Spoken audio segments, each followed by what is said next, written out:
히브리인들에게 보낸 서간 제1장. 하느님께서 아드님을 통하여 말씀하시다. 하느님께서 예전에는 예언자들을 통하여 여러 번에 걸쳐 여러 가지 방식으로 조상들에게 말씀하셨지만 이 마지막 때에는 아드님을 통하여 우리에게 말씀하셨습니다.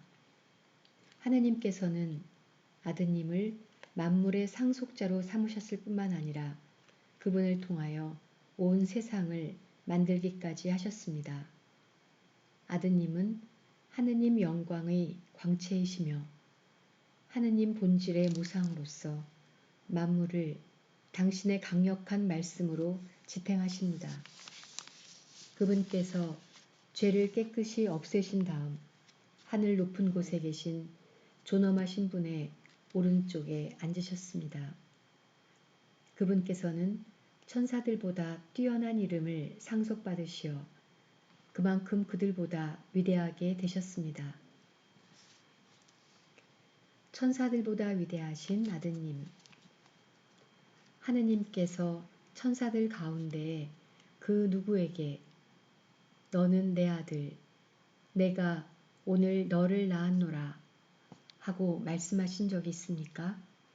또 나는 그의 아버지가 되고 그는 나의 아들이 되리라 하고 말씀하신 적이 있습니까?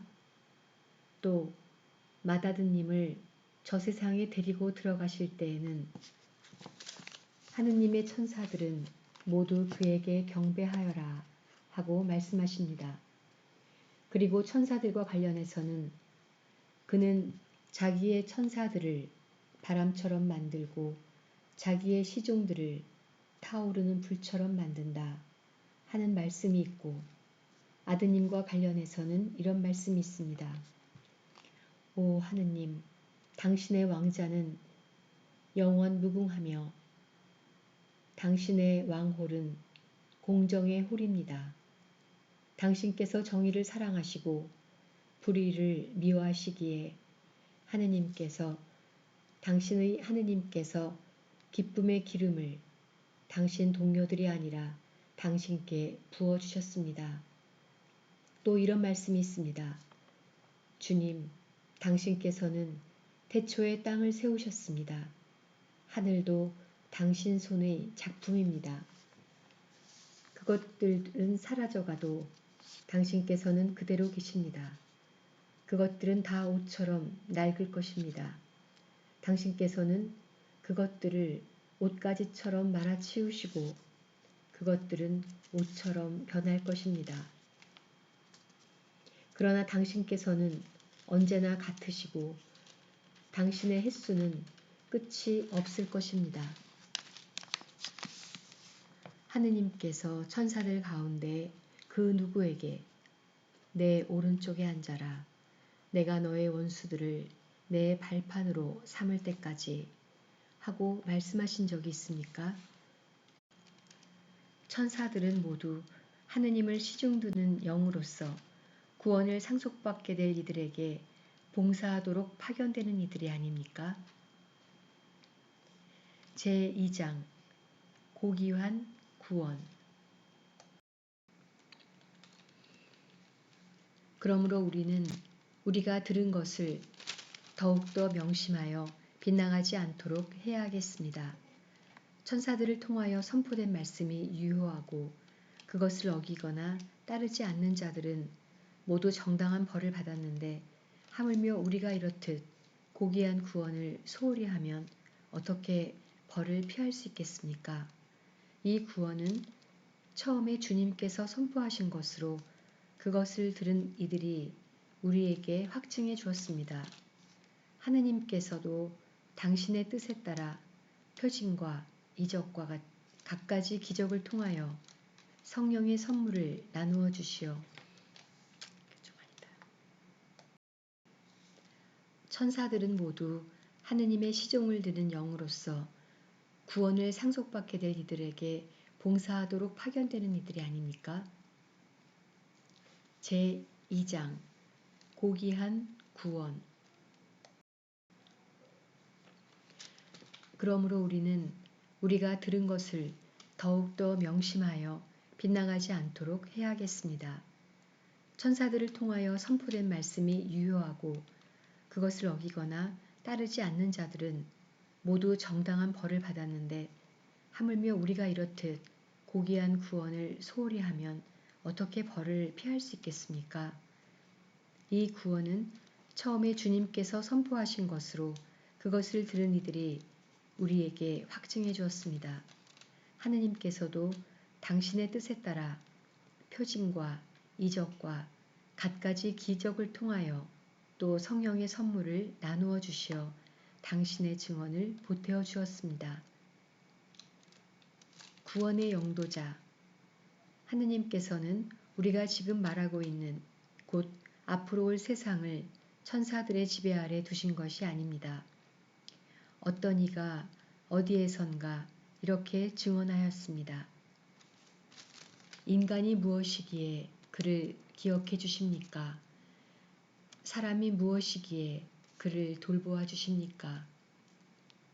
천사들보다 잠깐 낮추셨다가 영광과 존귀의 관을 씌워주시고 만물을 그의 발 아래에 두셨습니다. 하느님께서는 이렇게 만물을 그의 지배 아래 두시면서 그 아래 들지 않는 것은 하나도 남겨놓지 않으셨습니다. 그런데도 우리가 보기에는 만물이 아직도 그의 지배 아래 들지 않았습니다. 그러나 우리는 천사들보다 잠깐 낮아지셨다가 죽음의 고난을 통하여 영광과 존귀의 관을 쓰신 예수님을 보고 있습니다. 이렇게 그분께서는 하느님의 은총으로 모든 사람을 위하여 죽음을 겪으셔야 했습니다. 만물은 하느님을 위하여 또 그분을 통하여 존재합니다. 이러한 하느님께서 많은 자녀들을 영광으로 이끌어 들이시면서 그들을 위한 구원의 영도자를 고난으로 완전하게 만드신 것은 당연한 일이었습니다. 사람들을 거룩하게 해주시는 분이나 거룩하게 되는 사람들이나 모두 한 분에게서 나왔습니다. 그러한 까닭에 예수님께서는 그들을 형제라고 부르기를 부끄러워하지 않으시고 이렇게 말씀하십니다. 저는 당신 이름을 제 형제들에게 전하고 모임 한가운데에서 당신을 찬양하오리다. 또 나는 그분을 신뢰하리라 하시고 보라 나다. 그리고 하느님께서 나에게 주신 자녀들이다 하고 말씀하십니다.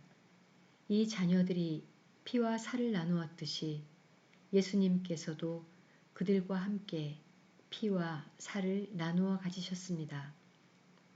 그것은 죽음의 권능을 쥐고 있는 자, 곧 악마를 당신의 죽음으로 파멸시키시고 죽음의 공포 때문에 한평생 종살이에 얽매여 있는 이들을 풀어주시려는 것이었습니다.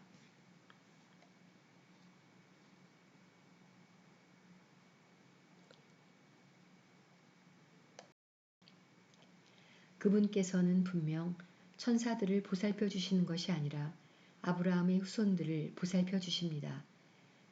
그렇기 때문에 그분께서는 모든 점에서 형제들과 같아지셔야 했습니다.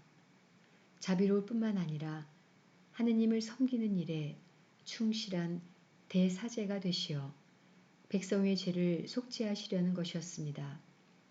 그분께서는 고난을 겪으시면서 유혹을 받으셨기 때문에 유혹을 받는 이들을 도와주실 수가 있습니다. 제3장 모세보다 위대하신 예수님.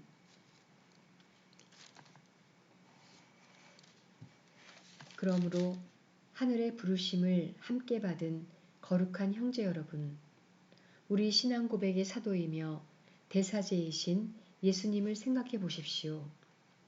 모세가 하느님의 온 집안을 충실히 맡고 있었듯이 예수님께서도 당신을 세우신 분께 충실하셨습니다. 그러나 집을 지은 이가 집보다 더 존귀하듯이 예수님도 모세보다 더 큰 영광을 누리셔야 마땅합니다. 어떤 집이든 그것을 지은 이가 있습니다. 그런데 만물을 지으신 분은 하느님이십니다. 모세는 하느님께서 장차 말씀하시려는 것을 증언하려고 종으로서 그분의 온 집안을 충실히 맡고 있었습니다. 그러나 그리스도께서는 그분의 집안을 맡은 아드님으로서 충실하신 분이십니다. 우리가 그분의 집안입니다. 우리의 희망에 대하여 확신과 긍지를 굳게 지니는 한 그렇습니다. 하느님께서 주시는 안식. 그러므로 성령께서 말씀하시는 그대로입니다. 오늘 너희가 그분의 소리를 듣거든 마음을 완고하게 갖지 마라. 광야에서 시험하던 날처럼 반항하던 때처럼 거기에서 너희 조상들은 내가 한 일을 보고서도 나를 떠보며 시험하였다. 40년 동안 그러하였다. 그래서 나는 그 세대에게 화가 나 말하였다. 언제나 마음이 빗나간 자들, 그들은 내 길을 깨닫지 못하였다. 그리하여 나는 분노하며 맹세하였다. 그들은 내 안식처에 들어가지 못하리라. 형제 여러분, 여러분 가운데에는 믿지 않는 악한 마음을 품고서 살아계신 하느님을 저버리는 사람이 없도록 조심하십시오. 오늘이라는 말이 들리는 한 여러분은 날마다 서로 격려하여 죄의 속임수에 넘어가 완고해지는 사람이 하나도 없도록 하십시오. 우리는 그리스도의 동료가 된 사람들입니다. 처음의 결심을 끝까지 굳건히 지니는 한 그렇습니다. 오늘 너희가 그분의 소리를 듣거든 반항하던 때처럼 마음을 완고하게 갖지 마라 하셨는데 듣고도 반항한 자들은 누구였습니까? 모두 모세의 인도를 받아 이집트에서 빠져나온 그 사람들이 아닙니까? 또 하느님께서는 40년 동안 누구에게 화가 나셨습니까? 죄를 지은 사람들, 시체가 되어 광야에 쓰러진 그 사람들이 아닙니까? 또 하느님께서는 누구에게 당신의 안식처에 들어가지 못하리라고 맹세하셨습니까? 순종하지 않은 그 사람들이 아닙니까? 우리가 보듯이 과연 그들은 불신 때문에 안식처에 들어가지 못하였습니다. 제4장. 그러므로 하느님의 안식처에 들어갈 수 있다는 약속이 계속 유효한데도 여러분 가운데 누가 이미 탈력하였다고 여겨지는 일이 없도록 우리 모두 주의를 기울입시다. 사실 그들이나 우리나 마찬가지로 기쁜 소식을 들었습니다. 그러나 그들이 들은 그 말씀은 그들에게 아무런 이득이 되지 못하였습니다. 그 말씀을 귀 여겨 들은 이들과 믿음으로 결합되지 못하였기 때문입니다. 믿음을 가진 우리는 안식처로 들어갑니다. 그것은 하느님께서 그리하여 나는 분노하며 맹세하였다. 그들은 내 안식처에 들어가지 못하리라 하고 말씀하신 그대로입니다. 안식처는 물론 하느님께서 만드신 것들은 세상 창조 때부터 이미 다 이루어져 있었습니다. 사실 일곱째 날에 관하여 어디에선가 이렇게 말하였습니다. 하느님께서는 하시던 일을 모두 마치시고 이튿날에 쉬셨다. 또 여기에서는 그들은 내 안식처에 들어가지 못하리라 하였습니다. 그런데 어떤 이들은 그곳에 들어갈 기회가 아직 있고 또 예전에 기쁜 소식을 들은 이들은 순종하지 않은 탓으로 그곳에 들어가지 못하였기에 하느님께서는 다시 오늘이라는 날을 정하셨습니다. 앞서 인용한 대로 오랜 세월이 지난 뒤에 다윗을 통하여 오늘 너희가 그분의 소리를 듣거든 마음을 완고하게 갖지 마라 하고 말씀하실 때 그리하신 것입니다. 만일 여호수아가 그들을 안식처로 이끌었다면 하느님께서 나중에 다른 날에 관하여 말씀하지 않으셨을 것입니다. 그러므로 하느님의 백성에게는 아직도 참 안식이 그대로 남아 있습니다. 하느님께서 하시던 일을 마치고 쉬신 것처럼 그분의 안식처에 들어가는 이도 자기가 하던 일을 마치고 쉬는 것입니다. 그러니 그와 같은 불순종의 본을 따르다가 떨어져 나가는 사람이 없게 우리 모두 저 안식처에 들어가도록 힘씁시다. 사실 하느님의 말씀은 살아있고 힘이 있으며 어떤 쌍날칼보다도 날카롭습니다. 그래서 사람 속을 꿰찔러 혼과 영을 가르고 관절과 골수를 갈라 마음의 생각과 속셈을 가려냅니다. 하느님 앞에서는 어떠한 피조물도 감추어져 있을 수 없습니다. 그분 눈에는 모든 것이 벌거숭이로 드러나 있습니다. 이러한 하느님께 우리는 셈을 해 드려야 하는 것입니다. 위대한 대사제이신 예수님. 그런데 우리에게는 하늘 위로 올라가신 위대한 대사제가 계십니다. 하느님의 아들 예수님이십니다. 그러니 우리가 고백하는 신앙을 굳게 지켜 나아갑시다. 우리에게는 우리의 연약함을 동정하지 못하는 대사제가 아니라 모든 면에서 우리와 똑같이 유혹을 받으신 그러나 죄는 짓지 않으신 대사제가 계십니다. 그러므로 확신을 가지고 은총의 어자로 나아갑시다. 그리하여 자비를 얻고 은총을 받아 필요할 때에 도움이 되게 합시다.